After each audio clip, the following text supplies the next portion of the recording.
आप सभी बच्चे को हमारे YouTube चैनल BBMS कोटा की तरफ से हार्दिक शुभकामनाएं। और मैं अपने इस चैनल के माध्यम से आपको वर्ग 10th यानी NCERT वर्ग 10th का जो है सभी पाठ 1 वास्तविक संख्या का जो है आज सब्जेक्टिव सवाल को हल करेंगे। इससे पहले पिछली क्लास में हम लोगों ने जो है पाठ 1.1 को हल करके दिखाए थे। आज जो है दूसरा पार्ट 1.2 का सब्जेक्टिव सवाल आप लोगों के बीच हल कर रहे हैं। आप लोग इसको बार बार देखेंगे, इसको समझेंगे। जहां दिक्कत होगी तो कमेंट में आप अपना राय ज़रूर देंगे। इसलिए आज ये मेरा जो है मैथमेटिक्स NCERT या BTBC का जो है दूसरा चैप्टर 1.2 का हल लेकर के आपके बीच में आए हैं। तो अगर आप लोग इसको लाइक नहीं किए, सब्सक्राइब नहीं किए हैं तो लाइक करें, सब्सक्राइब करें और अपने दोस्तों में भी जो है शेयर करें, ताकि आपके जो फ्रेंड है, दोस्त है, वह इस बिहार बोर्ड का वर्ग 10th में अच्छे अगर नंबर लाना है, अंक लाना है, तो हमारे इस चैनल के माध्यम से अगर आप पढ़ते हैं तो अच्छे नंबर लाएंगे, है ना। बहुत अच्छे 90% जो है नंबर आएगा। और यहाँ पर इस चैनल पे सभी विषयों का इंशाल्लाह आज से जो है वीडियोज हम आप लोग के बीच लेकर के आएंगे। तो चलिए समय को गवाए जो है बिना आपके बीच में पार्ट 1.2 का आज जो है सॉल्यूशन लेकर के आपके बीच में आए हैं।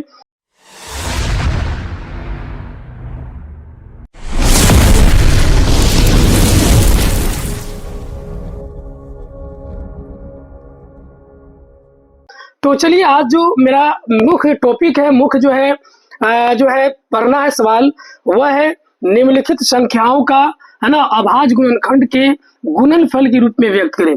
तो हम सभी बच्चे, है ना, अभाज्य संख्या के बारे में जानते हैं, क्योंकि जब तक अभाज्य संख्या के बारे में नहीं जानेंगे तो हम निम्न प्रश्नों का हल जो है आसानी से नहीं दे पाएंगे, नहीं कर पाएंगे। तो सबसे पहले हम जान लेते हैं कि अभाज्य संख्या होता क्या है।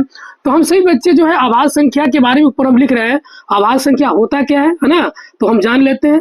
तो अभाज्य संख्या जो है ऐसी संख्या होती है जो एक और स्वयं के अलावा किसी दूसरी जो है कोई भी संख्या से विभाजित नहीं होती है, नहीं करती है, वो अभाज्य संख्या होती है। और सबसे छोटी जो अभाज्य संख्या वो 2 है। इस तरह से ऊपर हम आपको अभाज्य संख्याएं का एग्जाम्पल लिख रहे हैं, जैसे 2 है, 3 है, 5 है, 7 है, 11 है, 13 है ना, 17 है, 19 है, 23 है, इतनी बहुत सारे हैं। तो अगर ये आपको अभाज्य संख्याएं याद होगा, अगर आप जानते होंगे, तो निश्चित जो है ये 2 नंबर में सवाल पूछा जाता है तो उसको आप हल कर लेंगे। दूसरी बात क्या है कि इससे पिछले जो है वीडियोस में आपको जो है सभी 1.1 यानी वास्तविक संख्या का जो भी जो है परिभाषाएं हैं, जो भी थ्योरेटिकल नॉलेज है, आपको जो है बीच में हम लेकर के आए थे, तो आप उसको देख लेंगे। तो चलिए हम बिना समय गवाए हुए इसको देखते हैं। सवाल लिखा हुआ है कि निम्नलिखित, निम्नलिखित माने जो नीचे लिखा हुआ जो संख्या है, जो पूर्णांक है, उसको अभाज्य गुणनखंडों के यानी अभाज्य संख्याओं से आपको लगाना है और इसका गुणनखंड करके गुणनफल के रूप में, किसके रूप में, गुणनफल के रूप में व्यक्त करना है। तो चलिए पहला नंबर जो सवाल है आपका है 140। कितना है? पहला जो सवाल है वह 140 और 140 का हमको हल करना है। तो चलिए इसका हम हल कैसे करेंगे। तो हल जो है कर रहे हैं, जैसे 140 है तो सबसे पहले जो है हम क्या करेंगे, इसको अभाज्य संख्या से डिवाइड करेंगे, भाग करेंगे। तो हम सबको पता है कि सबसे छोटी अभाज्य संख्या क्या होती है, 2 होती है। तो सबसे पहले इसमें हम 2 से भाग करेंगे। 2 से इसमें क्या करेंगे, इस तरह से भाग करेंगे, जैसे 2 है तो 140 में भाग करेंगे। अगर ये पूर्ण रूप में विभाजित अगर हो जाता है तो फिर जो है इसमें हम लगाएंगे। तो जैसे हमको पता है कि 2 से अगर हम 7 मरतबा लगा, 2 7 14 हो गया, है ना। फिर 0 है तो 0 से काटने के लिए 0 से लगाएंगे, इस तरह से ये 70 मरतबा कट जाएगा। तो हम क्या करेंगे, यानी 2 से भाग करेंगे तो 70 मरतबा कटेगा। इस तरह से पुनः फिर देखेंगे कि यह 70 जो है 2 से विभाजित है या नहीं है। तो अगर ये फिर हम लगा के देखते हैं तो 2 से लगाएंगे तो ये 35 मरतबा कट जाएगा। कितने मरतबा कटेगा, 35 मरतबा। पुनः क्या करेंगे कि 35 में हम दूसरे अंक से ट्राई करेंगे। देखिए 2 से तो लगेगा नहीं, 3 से लगेगा नहीं, 5 से लगाएंगे। तो 5 से लगाएंगे तो 5 7 35, अरे होगा ना जी, 5 7 35 होगा।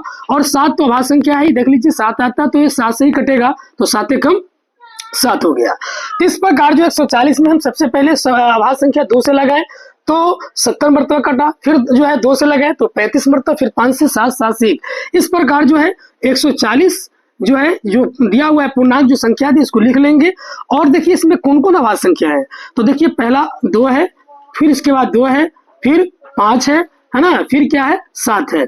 इस प्रकार देख लीजिए इसमें 2 2 गो है तो 2 लिख करके स्क्वायर दे देंगे। क्यों स्क्वायर इसलिए दिए हैं कि इसमें 2 2 गो है। इफ यहाँ पर देखिए 5 एगो है, 7 एगो है ना, तो ये क्या हो गया, ये अभाज्य संख्याओं का जो है गुणनखंडों का गुणनफल के रूप में हो गया। इस प्रकार ये आपका एक आंसर हो गया। चलिए उसी प्रकार जो है हम दूसरा नंबर सवाल बगल में बनाते हैं। देख लीजिए 156 है ना जी, 156 है। तो घबराना नहीं, जिस तरह से हम एक नंबर का हल किए हैं उसी तरह से जो है दूसरे नंबर का भी हल करेंगे। तो चलिए इसमें भी क्या करेंगे देखेंगे। देखिए इसके लास्ट में 6 है तो निश्चित है कि ये 2 से कटेगा ही। तो चलिए सबसे पहले हम सबसे छोटी अभाज्य संख्या 2 है तो 2 से ट्राई करते हैं। 2 से भाग करेंगे तो देखिए कटेगा, इसको भाग करेंगे तो 2 7 14, एक कैरी यानी एक हासिल हुआ, 2 8 16 यानी 78 मरतब कट जाएगा। फिर इसके अंत में 8 है तो फिर 2 से लगाते हैं, तो 2 से लगाएंगे तो कितना मरतब कटेगा, 2 3 6 हासिल 39 मरतब कट जाएगा। फिर देखिए 2 से तो अब लगेगा नहीं क्योंकि 9 है, 9 विषम संख्या है तो विषम संख्या कभी भी 9 से नहीं करता है। तो चलिए इसमें हम 3 से ट्राई करते हैं, 3 से लगाएंगे तो 13 मरतब कट जाएगा। अरे कटेगा ना जी, 3 कितना से कटेगा, 13 मरतब कट जाएगा। और 13 खुद अभाज्य संख्या है तो 13 को काटना है तो 13 से लगाएंगे, 13 कम 13 हो गया। इस प्रकार से जो है पुनः 156 लिख लेंगे, है ना। और 156 लिखने के बाद इसमें कौन कौन अभाज्य संख्या, देखिए 2 है तो हम 2 लिख लेंगे, फिर कितना है 2 है तो 2 लिख लेंगे, फिर कितना है 3 है 3 लिखेंगे, फिर 13 है 13 लिखेंगे।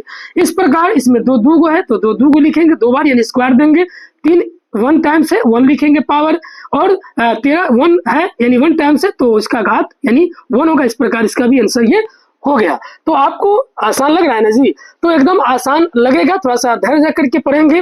तो पुनः आप लोगों से रिक्वेस्ट करते हैं कि हमारे इस चैनल BBMS कोटा को लाइक कर दें, सब्सक्राइब करें, और आपके जो दोस्त हैं चाहे वो 9th में हो, 10th में हो, 12th में हो, उसको तो निश्चित शेयर करें, क्योंकि है ना ये शुरुआती दौर है और अगर इसको अभी से हम समझेंगे सीखेंगे तो निश्चित आपको जो है ना वर्ग 10th में कहीं से कोई दिक्कत नहीं होगी और आपको अच्छी तरह से समझ में आएगा। दूसरी बात यह है कि आपको इसी चैनल पे सभी विषयों का, चाहे वो हिंदी हो, उर्दू हो, इंग्लिश हो, विज्ञान हो और विशेष रूप से मैथमेटिक्स यानी जो गणित है, इसकी पूर्ण रूपेण तैयारी कराई जाएगी। तो चलिए तीसरा सवाल इसी क्रम में देखते हैं। तीसरा नंबर जो सवाल है वो 3800 कितना है 25 है। तो फिर इसका भी हम क्या करते हैं, हल करते हैं, नीचे लिख लेते हैं 3825 है। तो आप सबको पता है कि जिस संख्या के अंत में 5 होता है वह 5 या 3 से डिवाइड होगा, तो खैर 3 से तो लगेगा नहीं, तो हम देखते हैं 5 से लगाते हैं या 3 से ही ट्राई करते हैं, 3 से कर सकता है। तो 3 से इसमें हम भाग करते हैं, देखिए इधर साइड में हम रफ कर रहे हैं, 3 से हम भाग करते हैं तो देखिए 3 कम में हम 3 से डिवाइड करते हैं, देखते हैं कि 3 से डिवाइड होगा कि नहीं। यहाँ पर हम भाग करते हैं, देखिए रफ कर रहे हैं तो 3 से 3825 में हम डिवाइड कर रहे हैं। तो इस तरह से भी आप क्या करेंगे, भाग करेंगे। तो निश्चित 3 से इसमें हम भाग करते हैं तो देखिए 3 कम 3 हो गया, फिर 8 है तो 3 दूनी 6, 8 में से 2 घटाएंगे 2 हो गया, फिर 2 उतारेंगे 3 7 21 हो गया, 1 फिर 5 3 5 15। इस प्रकार जो है ये कई बार तक कटा है 1275, यहाँ लिख लेंगे 1275। समझ में आ रहा है ना। पहले कितना से लगाए हैं, 3 से लगाए हैं। उसके बाद जो है पुनः क्या करेंगे, फिर देखेंगे 3 से ट्राई करते हैं। इसी प्रकार जो है फिर इसी संख्या को जो कटा है उसमें 1275 है, उसमें 3 से हम भाग करेंगे तो 3 से भाग करते हैं, 3 चौके 12 हो गया, फिर 7 3 दूनी 6 है ना, 5 को उतारेंगे 3 5 15। इस प्रकार जो है यह कट गया 400 कितना 25 टाइम कट गया। फिर इसके बाद देखिए इसके लास्ट में 5 है तो फिर ट्राई करेंगे 5 से, तो फिर 5 से जो है ट्राई करके देखते हैं तो 5 से इसमें भाग करेंगे 425 में तो 5 8 40, फिर 5 25। तो देख लीजिए कई मरतबा कट गया, 85 मरतबा कट गया 5 से, तो यहाँ 5 लिखेंगे। फिर 5 से इसको भाग करेंगे तो 17 मरतबा कटेगा, और फिर 17 से भाग करेंगे तो कितना मरतबा कटेगा, 1 मरतबा कट जाएगा, क्योंकि 17 खुद अभाज्य संख्याएं हैं। इस प्रकार जो है 3825 का जो है क्या है अभाज्य गुणनखंड क्या हुआ, 3 गुने 3 गुने 5 गुने 5 गुने कितना 17। इस प्रकार देखिए 3 दूगो है ना, एक यहाँ 2 है, इसका स्क्वायर हो गया। 5 दूगो है तो 5 लिख करके स्क्वायर दे देंगे, 17 एक है तो 1 लिख करके, इस प्रकार इसका आंसर हो गया। तो चलिए इसको आप लोग जो है कॉपी में नोट कर ले। पुनः हम क्या करते हैं ना कि 4 नंबर का सवाल को समझाते हैं, तो इधर का सवाल 1 नंबर को मिटाते हैं, कोई दिक्कत नहीं है ना। तो चलिए आपको जो है फिर चौथा नंबर सवाल हल करते हैं। आपके बीच में जो है पहला नंबर, दूसरा, तीसरा बता दिए, चौथा नंबर सवाल देखिए।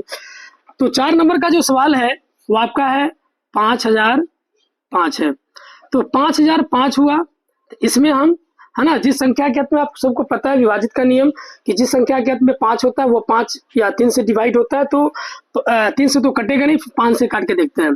तो 5 से इसको भाग करेंगे तो 1000 एक बार तक कट जाएगा, यानी इसको 5 से अगर हम भाग करते हैं, जैसे देख लीजिए 5 है और इसको 5005 में भाग करते हैं तो 5 एकम 5, शून्य को काटना है तो शून्य से लगाएंगे, फिर शून्य है फिर शून्य से लगाएंगे, और 5 है तो 5 एकम 5, तो यानी कितना तक कट गया, 1000 एक बार तक कट गया। फिर उसके बाद जो है ना, इसमें 5 से तो लगेगा नहीं, 7 से लगाते हैं। कितना से लगाते हैं, 7 से, तो 7 से लगाएंगे यानी भाग करेंगे तो 7 एकम 7, 7 एकम 7, 10 में से 7 गया कितना हो जाएगा 3, ऊपर से 0 को उतारेंगे, 7 चौके 28 हो जाएगा, है ना, 2 हासिल बचा, 1 7 3 21 हो गया, यानी 143 मरतबा क्या हो गया, कट गया। उसके बाद जो है फिर 11 से लगाएंगे, तो इस प्रकार जो है इसको फिर मिटाते हैं। आप इसी तरह से भाग करेंगे, 11 से 143 में भाग करेंगे तो 11 कम 11, इसको माइनस करेंगे तो 3 घटेगा, फिर 11 तिहाई 33 कट गया। तो ये कितना हो गया, कितना तक कटा, 13 मरतबा। 13 आपको पता आभास संख्या है तो 13 से ही लगाएंगे, तो 13 कम 13। इस प्रकार 5005 का हो जाएगा कितना, देखिए कौन कौन से लगा है, कौन कौन आभास संख्या है, 5 है, फिर 7 है, फिर 11 है, फिर 13। इस प्रकार 5 वन टाइम है तो इसका घात 1 होगा, यानी 5 का घात 1, 7 वन टाइम है तो 7 का घात 1 होगा, 11 1 है तो इसका घात 1 होगा, और 13 भी 1 ही है तो इसका यही इसका क्या है, अभाज्य गुणनखंड के रूप में है। तो चलिए आपको समझ में आता होगा। फिर अगला सवाल है 5 नंबर का सवाल। इस प्रकार 5 नंबर का सवाल देख लीजिए, दिया हुआ है 7429। तो 7429 में वही प्रक्रिया जो हम करेंगे, सबसे पहले 2 से ट्राई करेंगे, कितना से, 2 से ट्राई करेंगे। अगर 2 से नहीं लगेगा तो फिर हम अगला अंक से देखेंगे। तो चलिए इसमें हम 17 से लगाते हैं। आप भी जो है 2 से 3 से 4 से 5 से ट्राई करेंगे। तो इस प्रकार इसमें हम 17 से भाग करेंगे, यानी इसमें 17 से ही लगेगा। तो 17 में से 7429 में लगाते हैं तो 17 चौका 64, 17 पचे 85, यानी 17 का 17, 17 दूनी 34, 17 तिया 51, 17 चौका 68 होगा, है ना। 5 मरते नहीं लगेगा तो 14 में से 8 गया कितना हो जाएगा, 6 हो जाएगा, 2, है ना। 17 का फिर पहाड़ा पड़ेंगे तो 3 मरते लगाएंगे क्योंकि ज्यादा हो जाएगा 4 मरते, तो 17 तिया कितना होगा, 51 होगा, 2 में से 1 गया 1, है ना, 6 में से 5 गया 1, 19, 17 7 कितना हो जाएगा, 119 हो जाएगा। इस प्रकार जो है यह 17 से 437 मरतबा क्या हो गया, कट गया, यानी 17 से इसमें क्या किए, भाग किए तो 437 मरतबा कटा। फिर इसमें हम 19 से लगाएंगे, कितना से लगाएंगे, 19 से भाग देंगे। देखिए फिर हम भाग करके आपको दिखाते हैं। तो 19 से हम इसमें भाग करेंगे 437 में, देखिए तो 19 का 19, 19 दूना 8, 19 3 57, 3 मरते ज्यादा होता है तो 2 मरते 19 दूना 38, 13 में से 8 गया 5 हो जाएगा, है ना, और 7 को तो 19 तिहाई कितना हो जाएगा, 57 हो गया। देखिए कट गया, तो यहाँ पर लिखेंगे कितना, 23। फिर देखिए 23 तो खुद आभास संख्या है तो हम 23 से लगा देंगे। इस प्रकार 23 से एक बार तक कटेगा तो हो गया 7429 का आभाज्य गुणनखंड हो गया। देखिए कितना से लगा है, 17 से, 19 से और 23 से लगा है। इस प्रकार 17 वन टाइम आया है तो इसका घात 1 हो जाएगा, 19 वन टाइम आया इसका घात 1 हो जाएगा, 23 वन टाइम आया इसका घात, इस तरह से इसका आंसर हो गया। तो चलिए आज जो है आप लोगों को हम प्रश्नावली जो है 1.2 का जो है पहला नंबर सवाल हल किए हैं, जो अभाज्य संख्या गुणनखंडों के रूप में गुणनफल ज्ञात करना था। तो पुनः आपसे रिक्वेस्ट करते हैं कि अपने दोस्तों में जो है इस चैनल को सब्सक्राइब करें, है ना, लाइक करें और अपने दोस्तों को भी शेयर करें ताकि वो भी वर्ग 10th 9th या 12th का जो है तैयारी अच्छे से कर सके।